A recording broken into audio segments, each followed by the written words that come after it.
مريم ماشية للمدرسة فرحانة هي كرتبتها وتخمم في نهار جديد، أما صدفة سمعت زميلتها تقول عليها في كلمة خايبة قدام البنات، كلمة جرحتها من داخل. مريم مراجعتش عليها وبقت ساكتة، أما ثنية كاملة كانت تحس دموعها تحب تخرج. كي دخلت لدارهم لاحظت أمها اللي وجهها مش كيف العادة، قربت لها وقالت لها شبيك بنتي شبيك حزينة.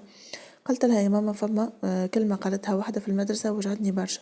أمها عنقتها وقالت لها يا مريم لازم تعرفي الكلمات كيف السهام تنجم تجرح القلب، أما في نفس الوقت الكلمة الطيبة تنجم تداوي وتفرح. ما تخليش الكلمة الخايبة تكسرك، انتي اختاري ديما تكوني من الناس اللي ينشروا الخير، خاطر كلمة طيبة تزرعي فرحة في قلب غيرك، واللي يحكي بكلمة خايبة راهو يجرح روحه قبل ما يجرح غيره.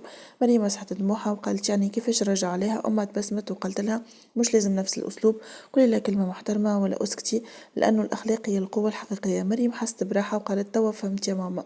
ومن نهارتها ولات مريم تحاول كل يوم تقول كلمة حلوة لصحابها، وتعرف اللي الكلمة الطيبة تنجم تبدل نهار كامل. العبرة من الحكاية تعرف العبرة من الحكاية الكلمة الطيبة صدقة تنجم تفرح القلب وتصلح الخاطر، أما الكلمة الخايبة تجرح وتخلي الإنسان يرجع. لذلك اختاروا كلامكم بحنان، خاطر اللسان الصغير ينجم يعمل أثر كبير.